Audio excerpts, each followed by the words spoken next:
Get that out of the way, then we'll arm the launch escape system on Dragon before we go into loading propellant on the Falcon 9.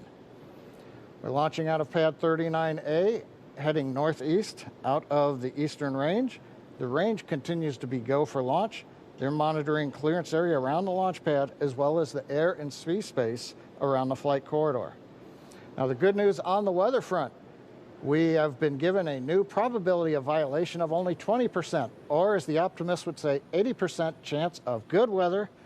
There's a small chance of a shower, but it would have to pop up pretty much right over the pad here at the last minute. They're looking, ground winds are cooperating, upper altitude winds are cooperating. So the weather officer gave us some good news about 10 minutes ago as we got inside of T-minus 1 hour. Now we're coming up on T-minus 47 minutes.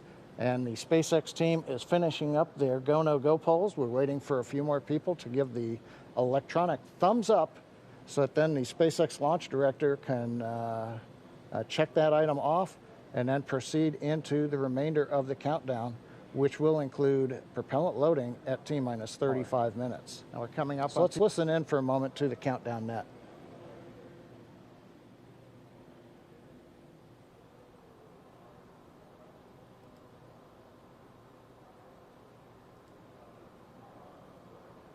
Dragon SpaceX for arm timeline.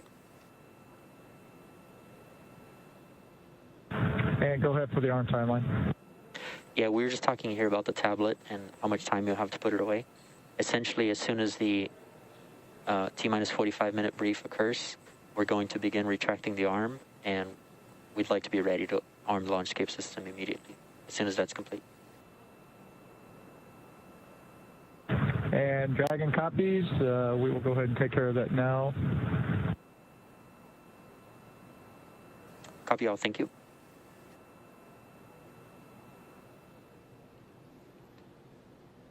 Heard a little bit of dialogue there between Core and the Dragon crew looking at a computer notebook that they're getting ready to put away, letting the crew know what the timeline would be once we finish the go, no go poll and we give the instructions to the launch team at T-minus 45, then we'll proceed into retract of the access arm. You can see it's currently alongside of Dragon, and then we'll go into arming of the escape system, pardon me, years of previous experience. And then finally, we will get into propellant loading.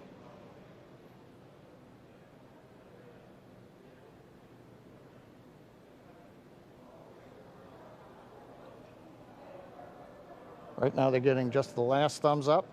People have been looking at data that we were gathering just outside of T-minus 1 hour as we were doing final checkouts of the Falcon 9 on the propulsion and engine systems before we got into propellant load. Poll is complete and the team is ready for crew access arm retract, propellant loading, and launch. For non-urgent no-go conditions, brief the CE or LD and they will approve aborting the launch auto sequence and proceed into launch abort. For urgent issues affecting the safety of the operation, operators shall call hold, hold, hold on the countdown net. Launch control will abort the launch auto sequence immediately and proceed into the launch abort auto sequence. Operators advise launch director whether structural breakup or fire is imminent or occurring per Dragon manual escape flight rules. In the event of a fire alarm at firing 4 today, key operators noted below will remain at their post while the alarm is evaluated. In the event that personnel safety is threatened, evacuate to the south-facing emergency exit, which leads directly south. Launch control, you may proceed with arming the crew arm for movement. Copy, arming crew arm.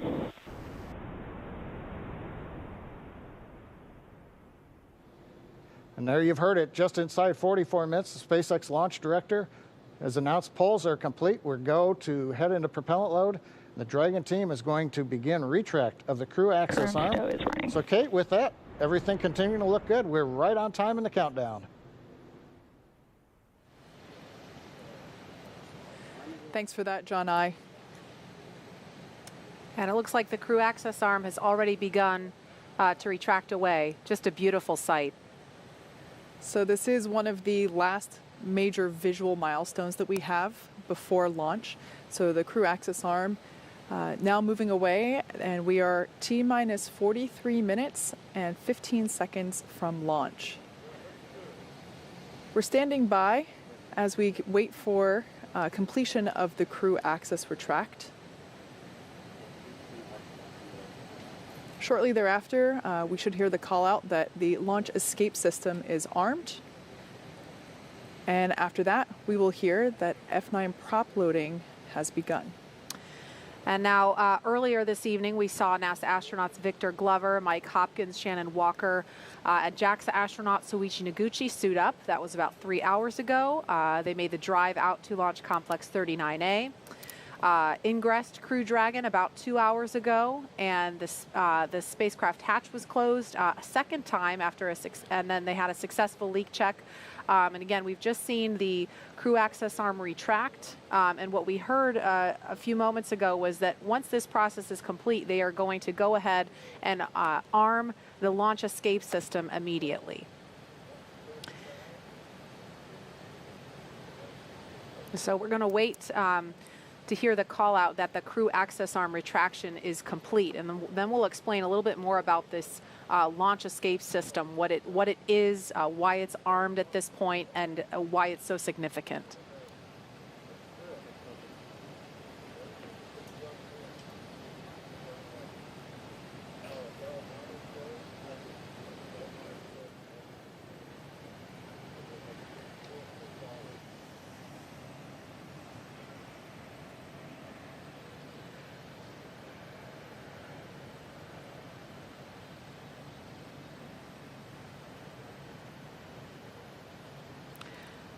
So again, we're at T-minus 41 minutes, 23 seconds and counting. We've just watched the crew access arm retract. That is the suspended walkway that attaches the rotating service structure to Fixed service structure. the fixed service structure, excuse me, I'm talking shuttle speak, to the Crew Dragon capsule. So we watched the arm retract away. So now we see Crew Dragon. Crew arm stow is complete. And we heard confirmation that crew arm movement Dragon is complete. SpaceX, with that call, you are go for Section 7, close visors and arm launch escape system. Okay, Dragon copies, moving to Section 7. So their confirmation from Core telling crew that they are allowed to move on.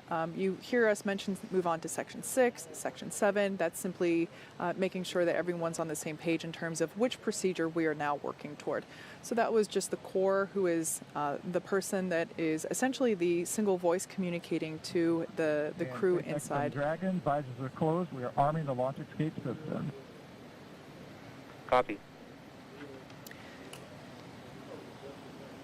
And there we heard Commander Mike Hopkins. Thank you. Commander Mike Hopkins informed that they are now closing their visors and now commanding the launch escape system to be armed. Now the launch escape system is basically the crew's path to safety in the event of an anomaly, quite simply. If we were to have an abort scenario here on the pad, we have demonstrated the efficiency and success of that system, having done a pad abort test. Previously, we did a launch escape system test mid-flight earlier, I believe it was January of this year. And so basically this is a system Launch that escape could system return... is verified armed.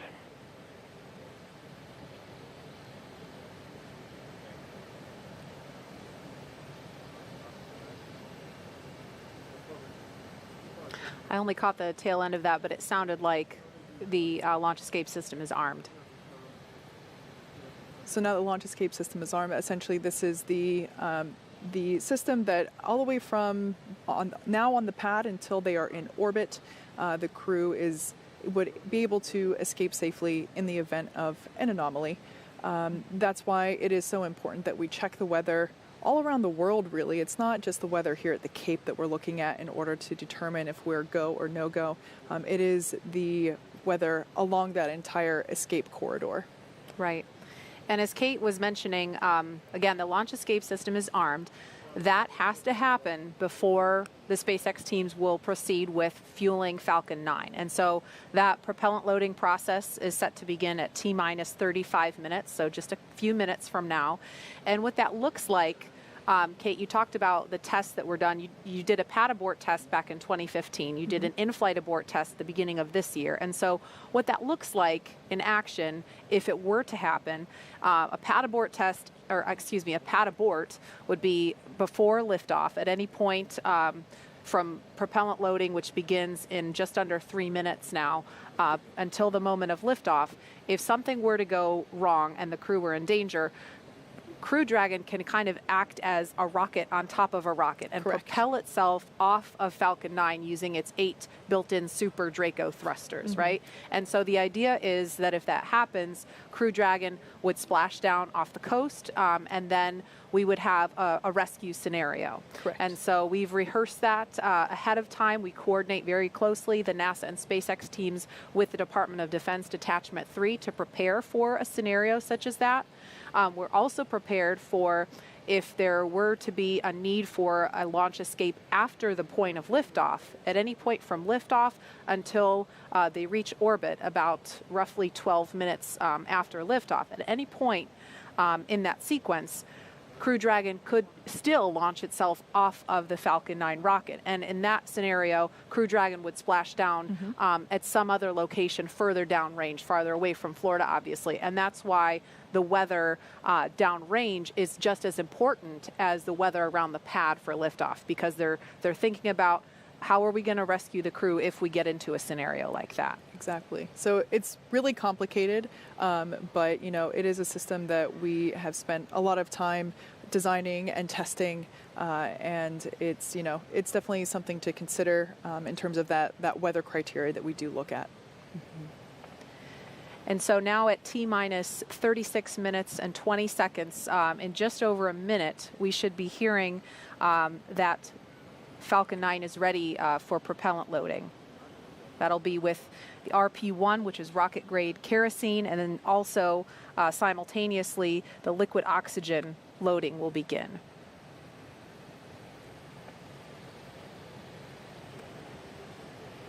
Once we begin loading that liquid oxygen, we'll see plumes of what will appear to be white smoke. It's actually the liquid oxygen vaporizing, turning from liquid form into gas form around the rocket itself in the rather humid Florida air. And Nicole, I know, we're just about 30 seconds from fueling, but from your perspective, obviously this launch escape capability is not something that the space shuttle had. So from an astronaut's perspective, what's your take on having the ability to abort from the pad or in flight?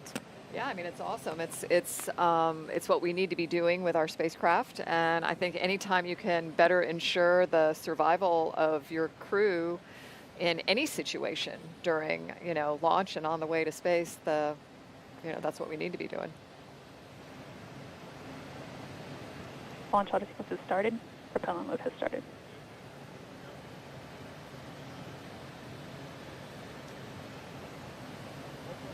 So we just heard that call that propellant load has started. That means fueling of Falcon 9 has begun.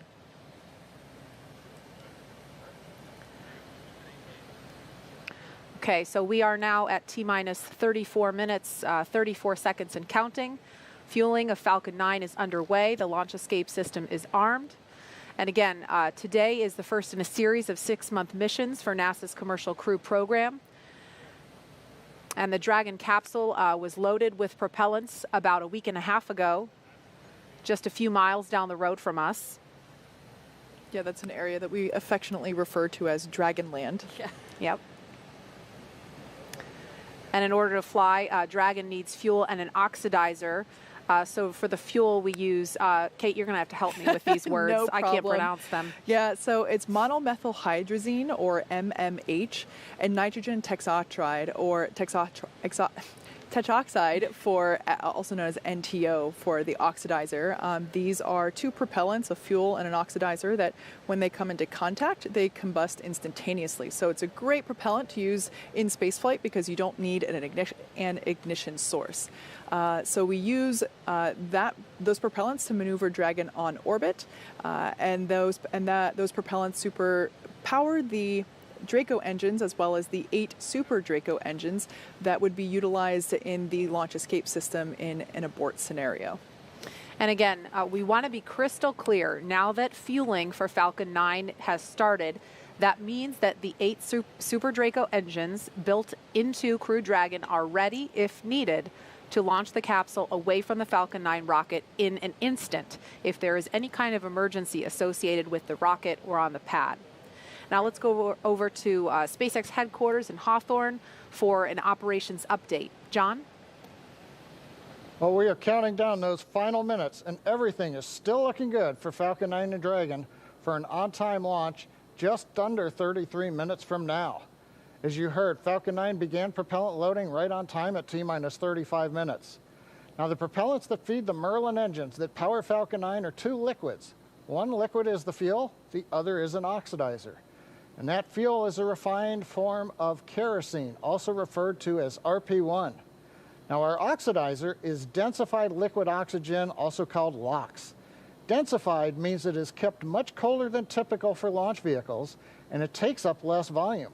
This allows for more oxidizer to be loaded into the first and second stages. Now, to ignite the fuel and oxidizer in the Merlin rocket engine, we use an ignition fluid called T-Tab. When T-Tab comes in contact with oxygen, it ignites, and it gives off a green-colored flame. Once we've got the flame going, we can then add the kerosene fuel into the chamber, and the engine goes to main power. And you might see the green flash just as the second stage engine ignites, following stage separation 2 minutes 48 seconds into tonight's flight. Now, currently we're early into propellant loading. The first stage fuel tank is about 10% full, and that first stage is the bottom 2/3 of the vehicle. You can see on your screen, you've got the black carbon fiber landing legs, then the white propellant tanks of the first stage, topped off by that black cylinder, the inner stage. Now, liquid oxygen loading is also underway on the first stage. That loading will begin on the second stage, which you can see on your monitor, which is the cylinder, the white cylinder just above that black interstage. Liquid oxygen loading on stage 2 begins at T-minus 16.5 minutes. And we'll continue loading liquid oxygen on both stages until the last few minutes of the countdown. Helium loading into pressure vessels is also underway. We use that to pressurize the tanks in flight as the propellant is pulled out by the Merlin turbopumps. Now, on board the Dragon spacecraft, the astronauts are monitoring systems while propellant is loaded Cryo-helium load into the Falcon 9. And the call out you just heard, ground loading and the crew know that helium loading is going on the vehicle right now. So as I mentioned, the astronauts are listening to this right now. As part of their training in the simulator, we also can give them the playback of sounds that we've recorded in Dragon capsule during recent flights. Plus, they also had a discussion with Bob and Doug after their flight, who related what their flight experience was like earlier this year. Now, out on the Eastern Range, we continue to hear they're green, ready to go. There are no problems, and they are go for launch. And finally, the weather, as I mentioned a little while ago, it's actually improved during the day. We're down to 20% probability of violation. The biggest thing we're watching is just in case in these last half hour, if a rain shower might spring up within a mile or two of the launch pad. But currently, the rain looks like it's holding off. The upper altitude winds are good, and the ground winds are very light. Now, as a reminder, today we have an instantaneous launch time. So at this point, if we hear a hold for any reason, we'll have to stand down and target our backup launch opportunity just under 3 days from now. But let's turn it over to Jesse and Leah for an overview of events after liftoff. Thanks, John. For Crew 1, the astronauts' flight to station will take about 27.5 hours, and their journey is much longer, but fairly similar to the trip NASA astronauts Doug Hurley and Bob Behnken made earlier this year in Crew Dragon's first mission with humans aboard. As we await T0 in just about 29 minutes, the ground operations teams are doing a series of systems checks to make sure both Dragon and Falcon 9 are ready for launch. You're looking at a live view of our teams at the Cape as they prepare for liftoff.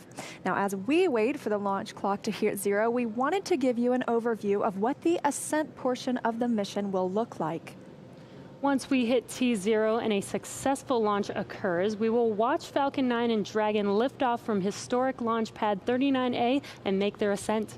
At about 50 seconds into flight, Falcon's 9 engines will throttle down to help pass through the period of maximum dynamic pressure on the rocket, or what we typically refer to as max Q. It's worth noting that once we hit max Q, the vehicle will be going supersonic. Once we are through the period of maximum dynamic pressure, we can throttle up our Merlin engines again. And from there, at about 2.5 minutes into flight, we have a series of 3 events that will happen in rapid succession. First is MECO, or main engine cutoff. This is where all 9 Merlin N1D engines shut off in preparation for stage separation, which is our second event. This is where the first stage detaches from the second stage, with the first stage making its way back to Earth for landing as the second stage continues on its journey with the third event. SES, or second stage engine start 1, is where the MVAC engine lights up and propels the second stage along with our Crew 1 astronauts to orbit. As Stage 2 heads towards its targeted drop-off orbit, Stage 1 will execute 2 burns in order to make its way back to Earth. The first is the entry burn, where 3 of the M1D engines will reignite and then shut down. This helps to slow the stage down in preparation for entry back into the Earth's atmosphere.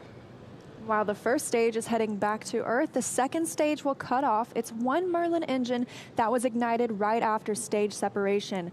Once this happens, we will wait for confirmation of a good orbital insertion. And about 90 seconds after Dragon gets into orbit, Falcon 9 will land back on Earth. The landing burn, which is a single engine burn, will bring the vehicle's speed down rapidly in order to land on the drone ship about 9.5 minutes into the mission. While Falcon 9 first stage is landing, Dragon is preparing to separate from the second stage. At about 3 minutes after the second stage gets into orbit, we should have a great view of Dragon with its 4-person crew drifting away from the second stage.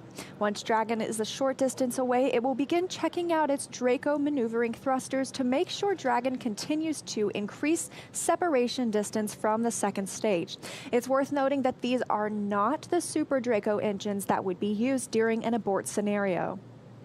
And about 40 seconds after separation, Dragon's nose cone deploy sequence will begin. It will take roughly 4 minutes for the nose cone hooks to unlatch and open, exposing its guidance navigation controls, or GNC, that will help Dragon autonomously fly to the space station. And lastly, once the nose cone is deployed, the remaining Draco thrusters on the forward bulkhead will be checked. From there, over the next 27.5 hours, Dragon will begin its approach phase, undergoing a number of phasing burns as it makes its way to station. All of that will be coming up soon. Stage 2 cryohelium load. And confirmation, Stage 2 cryohelium being loaded now. But for now, let's check back in with Marie at Kennedy Space Center. Marie?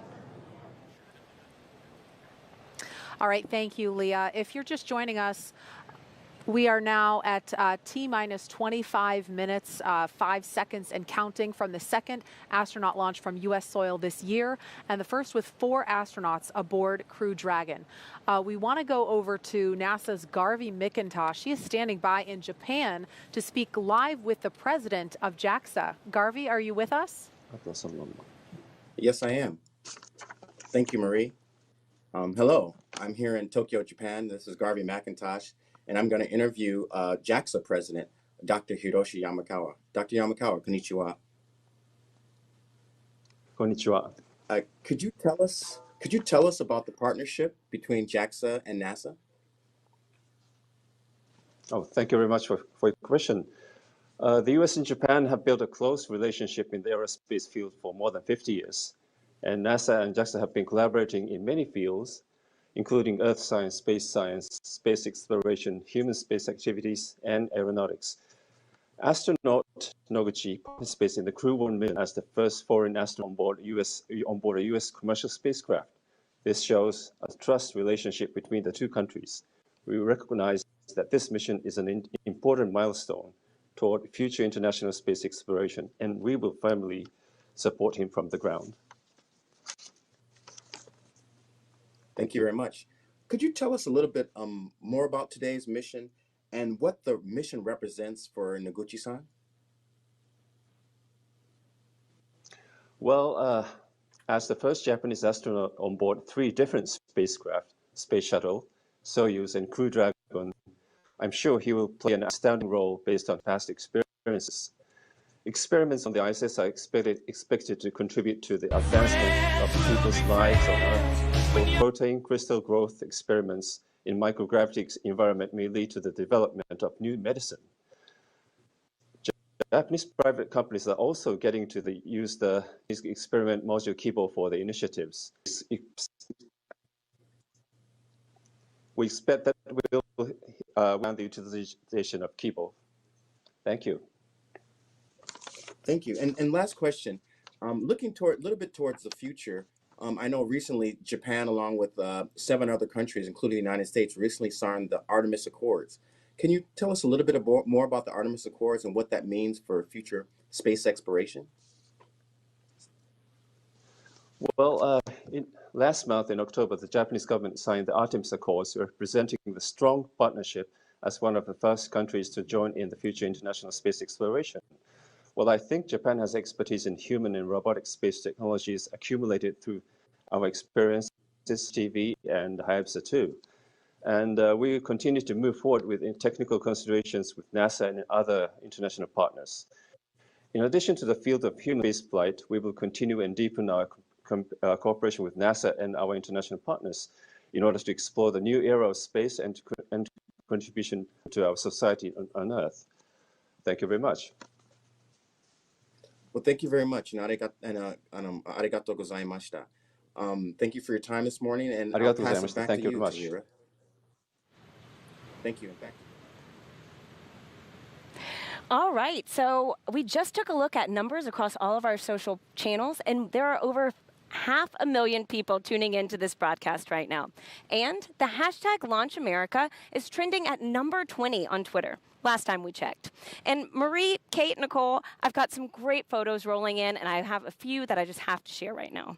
So take a look at this first one. We've got this little explorer asking if there's room for one more on the mission. Aww. I love it. I know. Let's go to the next one. We've seen so many cute space pups today, and this corgi and its little NASA onesie is just the icing on the cake. Yes. I can't get enough space dogs, so. Okay, let's go next. How incredible is this little patriotic astronaut holding the flag? Now, y'all, this one definitely made me pretty emotional the first time I saw. Yeah. Okay, last one. Check out how awesome Kiana looks in her blue flight suit, and, I mean, wishing her hero, Victor Glover, well on his Launch America mission.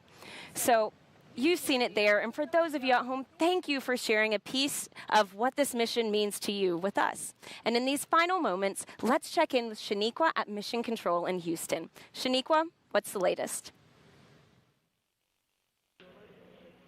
Thanks, Tahira. The space station team here in Houston is focused, and critical systems on the station continue to function normally. The teams have verified the command path from the ground up through the constellation of communication satellites to the station. Everything is nominal, and the station will be ready to receive Dragon tomorrow. NASA Flight Director Anthony Varia has been leading the operations planning between the joint NASA and SpaceX teams for the Crew 1 mission, and with the mission about to begin, he passed along this to the teams. No matter the spacecraft, our jobs remain the same. We will protect the crew, we will protect the vehicle, and we will perform our mission. We remain tough and competent. We operate with resilience. Anthony and team are on console here in Mission Control for launch and will be back tomorrow for docking. A reminder that a launch today will take about 27.5 hours to get to station, docking Monday to the Node 2 forward port scheduled at 10 p.m. Central Time, 4 a.m. GMT. Once Dragon is fully docked to the station, the team here in Houston will assist the Dragon and space station astronauts with leak checks as they work to open hatches on both Dragon and inside the station's pressurized mating adapter. We expect hatch open to take approximately 2 hours after docking. That's it for us here in Mission Control Houston. I'll send it back over to the team in Florida. Marie? All right, thank you so much, Shaniqua. We are inside of T-minus 19 minutes until launch. So exciting. We started the day with 50% probability of launch, and now we're up to 80% chance of the weather cooperating. So we are so excited. I know we're going to be turning our attention solely to the pad and going over to Hawthorne to take us through the final count. But one thing that really stuck out to me earlier, and I wanted to mention, when Shannon was talking about her path to becoming an astronaut, she talked about how she was 4 years old when she decided that that's what I want to do. And it really stuck out to me because my 4-year-old daughter is watching and she's dreaming about becoming an astronaut. And it's so special for, I think, especially for little girls, maybe I'm biased, but to be able to have a role model like Shannon and like you, Nicole, because at the time when Shannon was 4 years old, women weren't astronauts. And what an amazing time to be in when little girls have women to look up to, and African-American children have Victor Glover to look up to, and see that, you know, they're represented and they can do this too. Yeah, and I think NASA and the world of space exploration, you know, from the human spaceflight side for sure, has been, you know, over the years just so progressive in understanding how this diversity is so important. And I love thinking about your 4-year-old daughter watching launch tonight and being excited about this. And I'm thankful to be here tonight with you two ladies kind of representing. I'm super excited. I have seen SpaceX launches before. I've seen shuttle launches before, but I've never been this close to the launch pad. And my palms are sweaty with excitement. And it's going to be incredible. You know, night launches here, they just light up the sky. And so I'm super excited, and I can't even imagine, you know, I think a lot about Victor Glover this evening because, as we said before, this is his first time going to space. He has thousands of hours as a test pilot, like a super impressive resume, and this is his first time going to space, and I'm so excited for him to be part of this mission and get to go to the ISS after a long wait. Yeah, and that is a beautiful destination. Let me just tell you that they, you know, the four of them are going to, you know, do amazing work there. And it's been mentioned a couple times before, you know, this partnership that we have that's allowing us to do such incredible things that are just ultimately about improving life on Earth. It's very Absolutely. Cool. And Nicole, I think it's worth mentioning, we didn't talk about this earlier, and I know you are a very humble person and you're focused on the crew that's on the pad right now, but you are the last resident International Space Station crew member to launch from and then land back on U.S. soil. So I think that's significant. Yeah, as a shuttle crew member, and it's kind of, you know, weird to think that that was that long ago, but, you know, I don't think any crew members goes into it thinking about what, you know, what first or last it is, but I'll tell you, having worked at Kennedy Space Center for 10 years as a NASA engineer, and to be able to, you know, support a mission like that and be here watching this tonight, really historic event, this is the place where we learn, you know, that there is a solution to every challenging problem. And in the words of a person I mentioned earlier, Mr. Honeycutt, you know, here's how we can, not why we can't. And that's what we saw go on tonight as well. Absolutely. And with T-minus 15 minutes, 10 seconds and counting to liftoff, we want to focus in on the pad as we proceed through the final stretch of the countdown. We will turn it over to Hawthorne to take us through launch at 7:27 this evening, Eastern Time. John? Thanks, Marie. As Marie mentioned, everything is looking good for launch of Falcon 9 and Dragon. It's going to come at 27 minutes and 17 seconds after the hour, just a little under 15 minutes from now. We began propellant loading on Falcon 9 on time at T-minus 35 minutes.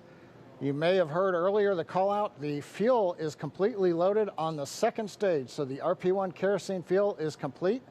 We also got the start right on time 2 minutes ago of liquid oxygen loading onto the second stage. Now on the first stage that you can see with the white plumes coming off of it, fuel loading is continuing. We're about half complete with fuel load. That'll finish in 8 minutes at T-minus 6. Now densified oxygen, the liquid oxygen, continues to load on the first stage. That'll come down and finish about T-minus 3 minutes. And then, as I mentioned, the second stage has just begun liquid oxygen loading just 2.5 minutes ago. That will continue all the way down to T-minus 2 minutes. Now currently, Eastern range is go. Everything continues to look good. And the weather, as we said, has continued to cooperate. You can talk about it, you can't do much about it, but tonight it looks like all conditions are good on the weather. And finally, Dragon. The Dragon mission director and team, they are reporting no issues. They've completed the communication checkouts earlier in the countdown. You can see the crew access arm is retracted away. What you have left now is just the strong back alongside of Dragon you can see on your monitors. We have armed the launch escape system. The crew is strapped in and they are ready to go. Their next major event's coming up at T-minus 10 minutes. They're going to get final instructions relayed to them. The crew displays will be configured for launch, and that allows the crew to get insight into how launch is proceeding and provides constant updates on vehicle health to the crew that you can see on the right-hand side of the monitor.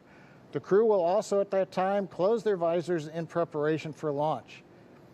Now at T-minus 5 minutes, we'll be in terminal count, and Dragon will transition to its internal battery power.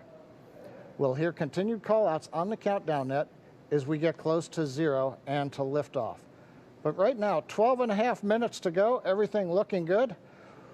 Leah and I will be commenting, but we're going to let you listen into a lot of the discussion and just enjoy the last 12 minutes of the countdown as we head for liftoff again. 27 minutes, 17 seconds after the hour. That's right, John. It's so exciting. Only 12 minutes, 13 seconds until liftoff now.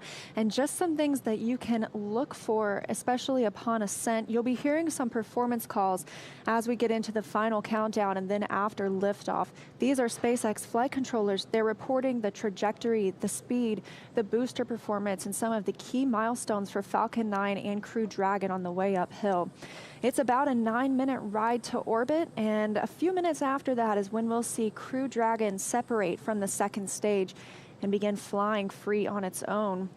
Some of those other calls you'll hear upon liftoff are number and letter combinations. These mark different abort zones throughout the flight. The first two are 1A and 1B. This signifies they're in the first stage, and that will last until they're up to the very north of North Carolina. The next are 2A through 2E or 2 Echo. Those will come into play once the second stage kicks in. That lasts from the top of North Carolina all the way to the tip of Newfoundland in the northern Atlantic. There's also a spot we want to avoid in the northern Atlantic, and so you might hear the call Shannon or forward to Shannon. Of course, that's not to be confused with our crew member Shannon Walker today, but that actually refers to Shannon, Ireland. It means they would target off the coast of Ireland if they were later in that second stage and needed to abort. But that next call out we're listening for to the crew should come up at T-minus 10 minutes that the crew displays. Those 3 panels in front of our astronauts will be configured for launch. Now just 10 minutes and 35 seconds to go until liftoff.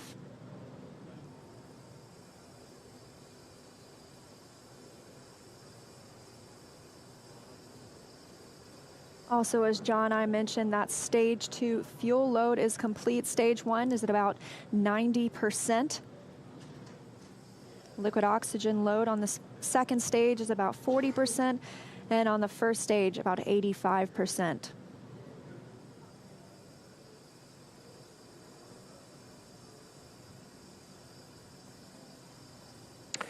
Dragon, SpaceX, confirm crew displays are configured for launch.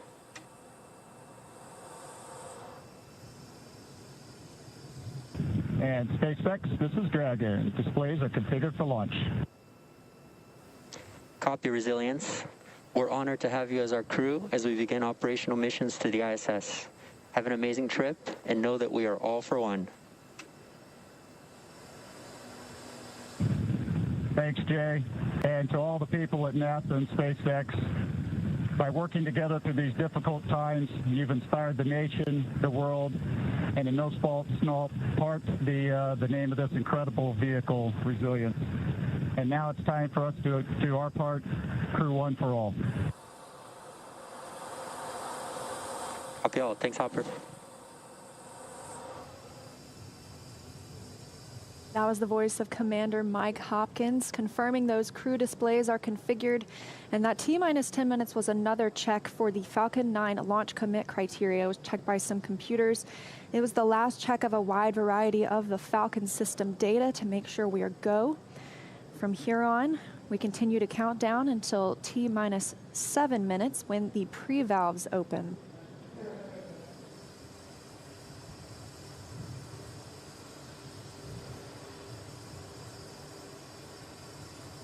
T-minus 8 minutes, 30 seconds and counting.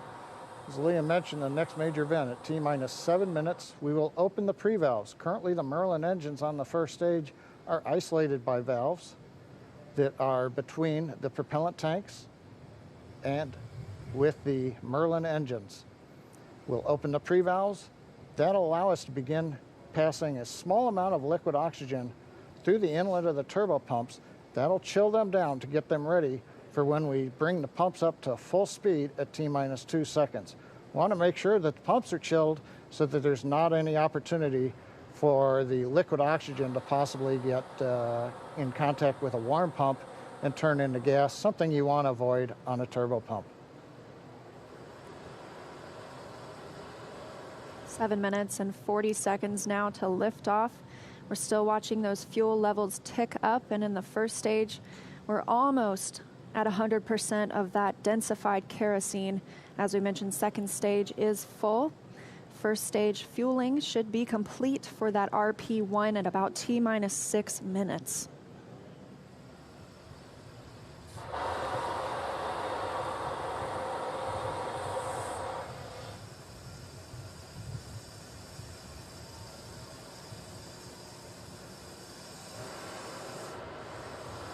Standing by for pre-valve opening.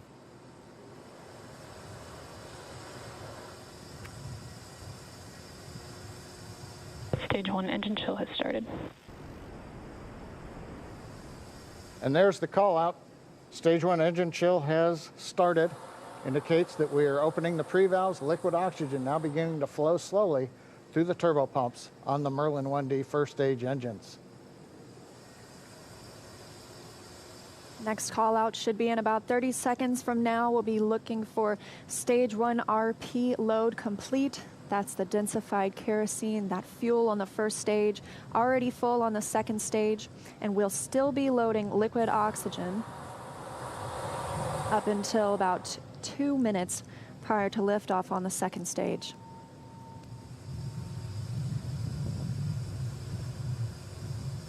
Standing by for that fuel call. Stage 1 fuel load is complete. Okay, right on time, and a great view of Dragon sitting on top of the Falcon 9 as we're continuing to load liquid oxygen onto both the first and second stages. The RP1 kerosene fuel is now completely loaded on both stage 1 and stage 2. All continues to go well, just under 6 minutes to launch.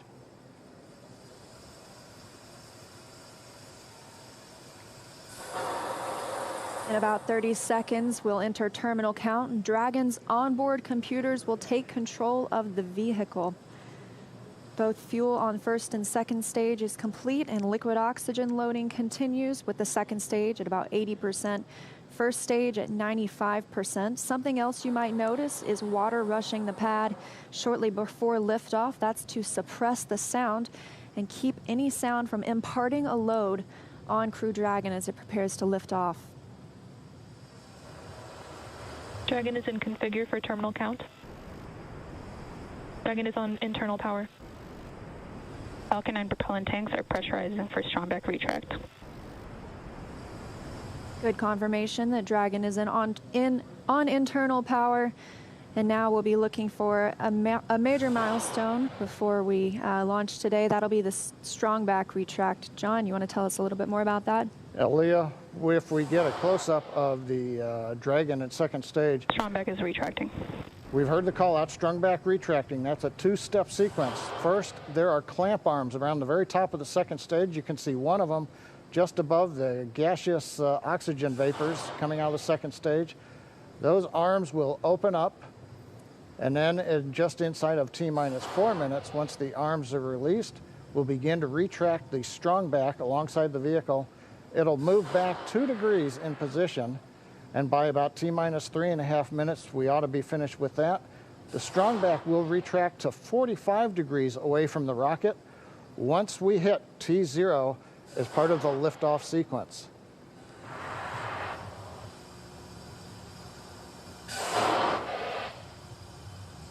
And at T-minus 3 minutes, we will Right now, we're waiting for the retract. And there you can see the strong back is beginning to move away from the vehicle.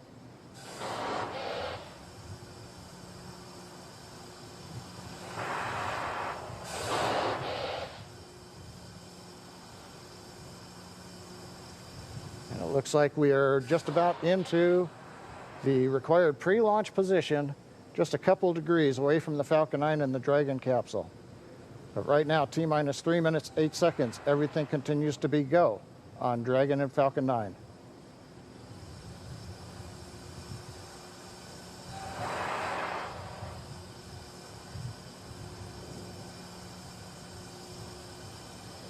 Currently standing. Dragon is in terminal count. And Dragon is in terminal count, and we are standing by to hear that Stage 1 liquid oxygen loading is complete.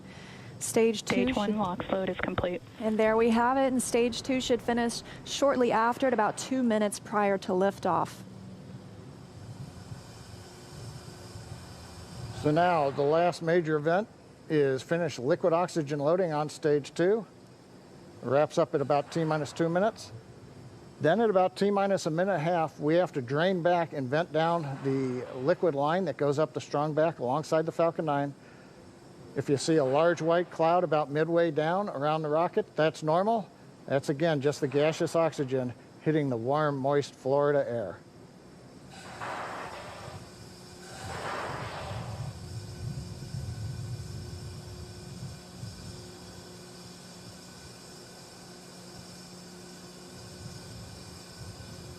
Stage 2 LOX load is complete. Dragon is in auto idle. And good calls that Stage 2 liquid oxygen load is complete. That means we have full fuel on the first and second stages, that densified kerosene, and we're full of the oxidizer. Starting. Liquid oxygen on the first and second stage as well. Now just a minute and 20 seconds until liftoff today. And as you can hear those sounds, like Soichi Noguchi said, the vehicle is alive. Coming up in 10 seconds, we'll look to hear that Dragon is in countdown and Falcon 9 is in startup.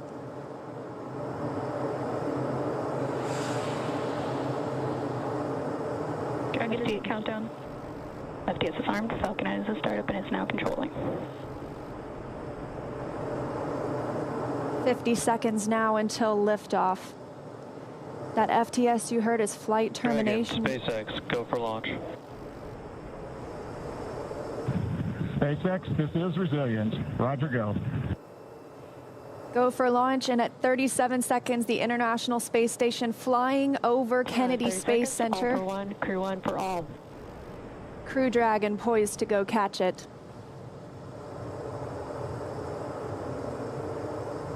20 seconds till liftoff. T-minus 15 seconds. Falcon 9 is configured for flight. 10, 9, 8, 7, 6, 5, 4, 3, 2, 1, 0. Ignition. Liftoff.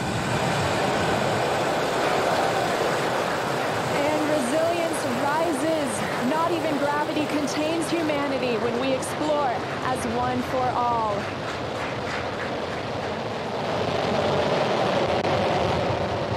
M1E propulsion is nominal.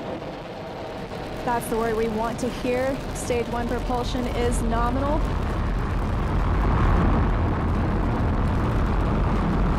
As 30 seconds into this historic mission, flying crew on board Dragon and Falcon 9. Stage 1 is preparing to throttle down. This is in preparation for max Q, which is maximum aerodynamic pressure. Stage 1, throttle down. There's that call out for throttle down. Power and telemetry continue to be nominal for the vehicle, now traveling at 262 meters per second. Falcon 9 is supersonic. There's that call out. The Falcon 9 is supersonic, and we will be passing through Max Q here shortly, the largest structural load during ascent. Max Q. And there's that call out. That Falcon has passed through Max Q. 1 Bravo.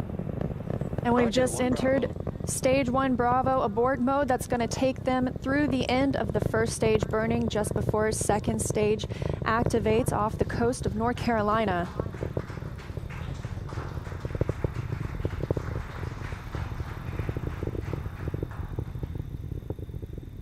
T plus 1 minute and 40 seconds into flight. Dragon and Falcon 9 traveling 709 meters per second. That call that MVAC chill is underway, the Merlin vacuum engine. Now with the call out of MVAC de-chilling, similar to what we saw in the first stage Merlin engines, the second stage engine being prepared for its ignition coming up in just over 30 seconds from now. We're a half a minute away from 3 quick events in rapid succession. We're going to get main engine cutoff. The 9 Merlin engines will throttle down and then shut down. We're going to get stage separation. Stage 1 throttle down. And then ignition of the second stage engine. We've begun the throttle down in preparation for stage separation.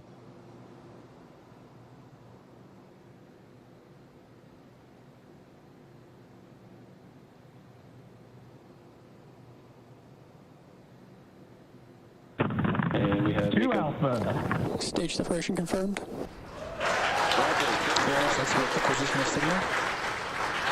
And you see that stage separation has confirmed. There goes that MVAC engine. Stage 2. Crew 1 is now on their way to the International Space Station.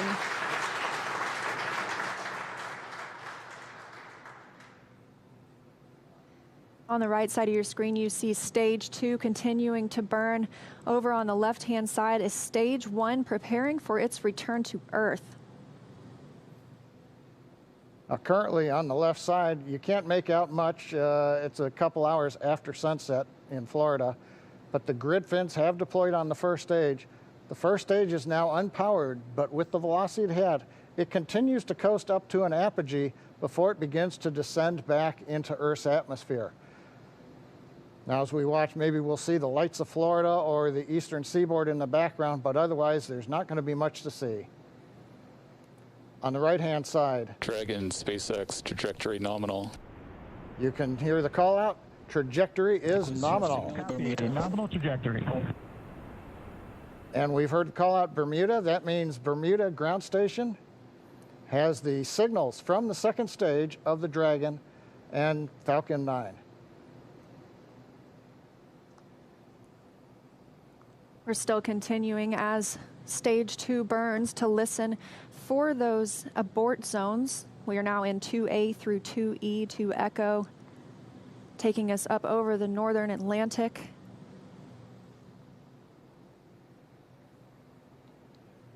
Right now you can see the second stage engine glowing with the standard red that we have come to see over all these missions. Indicates everything's looking good. Power on the MVAC-D engine continues to run at 220,000 pounds of thrust in the vacuum of outer space. Dragon, SpaceX, trajectory nominal. And trajectory nominal. Copy, nominal trajectory. And we hear the reply from the crew acknowledging we have a nominal trajectory. Dragon made it to the Falcon 9 second stage, heading into the low Earth orbit, where Dragon will then separate and begin its trip the rest of the way to the space station. We'll be looking for SECO, second stage engine cutoff, coming up at 8 minutes and 48 seconds after launch today. So about 3.5 minutes from now, Dragon and Falcon 9, second stage, currently flying 2,979 meters per second. Now currently the first stage has begun its descent. It is through apogee. It's beginning to come back down where it coming up in another couple of minutes, we will have the entry burn where we begin to slow down the first stage. SpaceX, trajectory nominal. Copy. Nominal trajectory. Another call out, another nominal trajectory, just what we love to hear. That voice you're hearing on board Dragon, that's Commander Mike Hopkins speaking for our 4-person crew as they continue their journey now 6 minutes and 12 seconds after liftoff.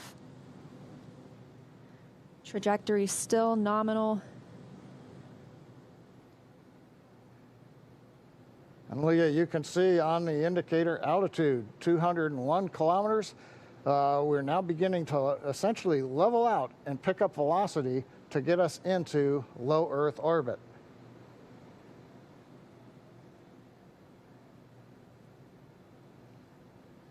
We're a little under 1 minute from the ignition for the entry burn on first stage. And we're about 2 minutes away. Dragon SpaceX, trajectory nominal. Copy. Nominal trajectory. Great news. Now 7 minutes after launch. Second stage engine continues to burn. Everything looking good. And we'll see that continue to burn for another 1 minute and about 38 seconds. Right now on stage 2, the crew's getting about a little more than 2.5 G's of acceleration. First stage preparing to ignite for the entry burn. Stage 2 FTS is saved.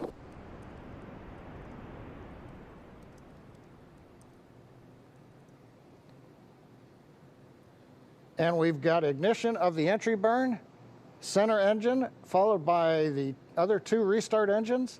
First stage now getting ready to re-enter the Earth's atmosphere. This is about a 29-second burn, and it's designed to slow the vehicle way down.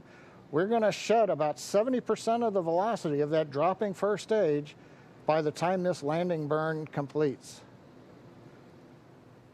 I should say by the time the entry burn completes, which is now over. First stage on target for the drone ship in the Atlantic Ocean. Meanwhile, we're watching second stage getting close to getting into orbit. That's right. We've got about 30 seconds Stage 2 internal more. guidance.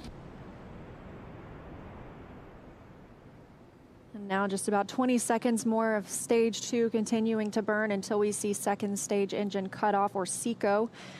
We'll coast for a few minutes afterward to allow the rates in motion to...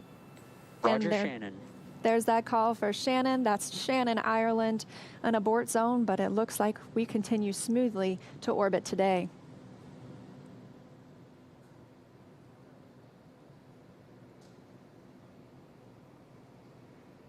MVAC shutdown. And we've got shutdown of the second stage engine on time. Dragon SpaceX, nominal orb insertion. Launch escape system is disarmed. And SpaceX copies. And Leah, the words we like to hear, a nominal orbit insertion. That's right, John. Nominal orbit insertion, as we mentioned, stage 2. Oh, looks like some action on stage 1.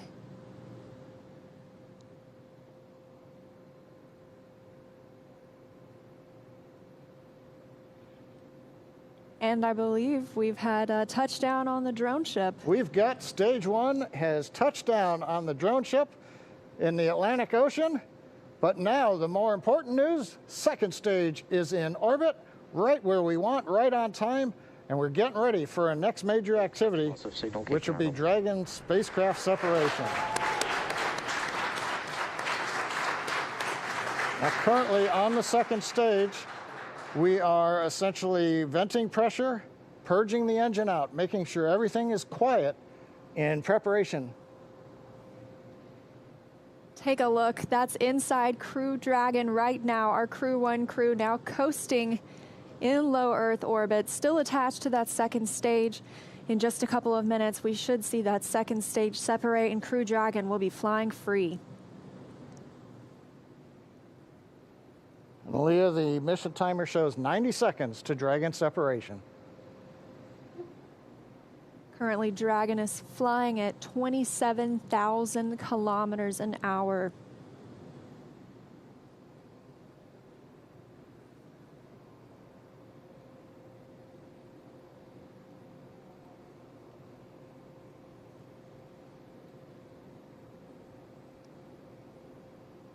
And we're T plus 11 minutes since liftoff today, waiting on that second stage separation. But as you can see, our astronauts from left to right, Shannon Walker, Victor Glover, Mike Hopkins, and Soichi Noguchi, now on their way to the International Space Station. First trip to space for Victor Glover. Acquisition of signal, Newfoundland. And that call out, acquisition of signal in Newfoundland. That means the Newfoundland ground station is now receiving telemetry from Dragon. This view inside Mission Control Hawthorne. Teams continuing to monitor the vehicle, now traveling at almost 27,000 kilometers an hour.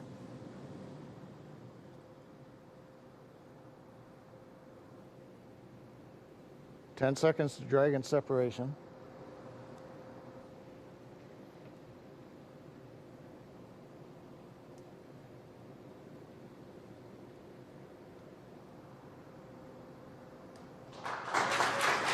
Dragon separation confirmed. And separation confirmed. You can see that second stage departing. Crew Dragon leaving it behind. Separation confirmed. Now 12 minutes, 25 seconds into today's flight. Our next thing we'll be looking for is nose cone deploy. Our hooks will start to open on the nose cone and reveal those forward thrusters underneath.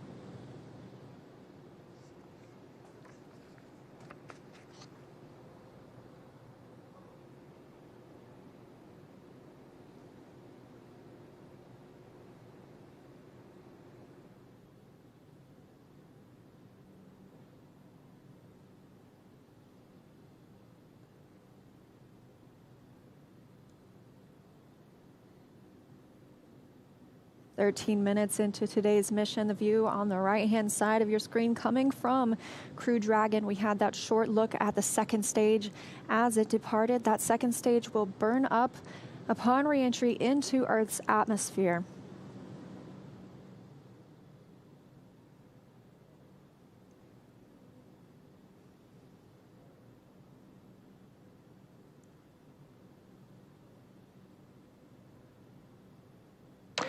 Dragon SpaceX, we see nominal service section Draco checkouts and the humidifier activation. And SpaceX, this is Dragon. We copy all and we see the same. Confirmation from teams on the ground and the crew. You can see them monitoring those 3 display panels, monitoring their journey to the International Space Station and where they are in the world right now, or over the world, I should say.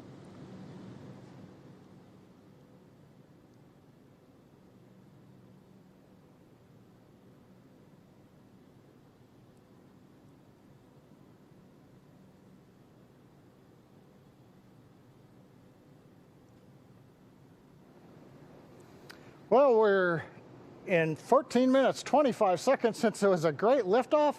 Everything happened. We had a nominal insertion into low Earth orbit. You saw Dragon separate. We got the Draco checkouts were good. And right now we're hearing the nose cone hooks are opening up. Everything is happening right per the procedure. And we've got Crew 1 successfully on orbit. So with that, let's head over to our counterparts at Kennedy Space Center. Marie, how was that launch for you all there on the ground? Oh my gosh, John, it just took our breath away. I mean, we could just turn right around in our seats and watch. We got up away from the desk to get a better look. And then we actually could see the booster coming back down. Yeah, that was outstanding. Outstanding. And I don't even know what to say. High five. We're like high-fiving through the shield here. High five. My husband texted me a picture of my daughter watching liftoff. It was just, I'm emotional. Seeing that, and we went on the first attempt. How often does that happen in human space flight? As it should. I'm very happy. It has been a long day, but just to be able to stand there and feel the rocket pounding the air around you was just incredible. And then looking at the light too long, I couldn't see the MVAC ignition, so I still have spots in my eyes. And then the views inside the the capsule too, with the 4 of them, you know, looking kind of mellow, but you could see Victor's kind of letting his arms do a little bit of the floaty thing. I bet he cannot wait to get out of his seat. Well, he's going to get a chance to here shortly. So he's officially on his way on his first space flight. So Incredible. Victor, Mike, Shannon, and Soichi are now on course to arrive at the International Space Station just tomorrow, Monday, November 16th, around 11 p.m. Eastern Time. And we're going to stay live on air for continuous live coverage along their entire ride to station. Though our coverage here at Kennedy Space Center will conclude, we're going to turn it over to the teams in Hawthorne and Houston to take us through the next phases of the Crew 1 mission, all the way through hatch opening and a welcome ceremony for the crew. Now, for those of you watching online via YouTube, take a look at the description below the video. There you'll find the new link for our Crew 1 rendezvous phase, and we'll be continuing live coverage at that new location shortly. But if you're watching on NASA TV, like my parents, you won't notice a thing, and your coverage will continue. That's right. And as you follow along, we also invite you to tune into a post-launch news conference at 9 o'clock p.m. Eastern Time, right here on NASA TV, where NASA and SpaceX will take questions live. And in addition to NASA TV, of course, you can always follow along on Twitter at @NASA and nasa.gov for continuous mission updates. We thank you all so much for watching. To all of our commentators, Nicole, special thanks to you My for being pleasure, here. ladies. Let's do it again. Oh, please, yes. Well, we'd love to have you back. Here now are some highlights from the incredible journey that's just begun. Here's our first live look inside the suit-up room. Crew Dragon Commander Mike Hopkins was born in Lebanon, Missouri. Pilot Victor Glover is a native of Pomona, California. And Mission Specialist Shannon Walker is from Houston, Texas. Mission Specialist Soichi Noguchi is from Yokohama, Kanagawa, Japan. Here they come, walking down the hall.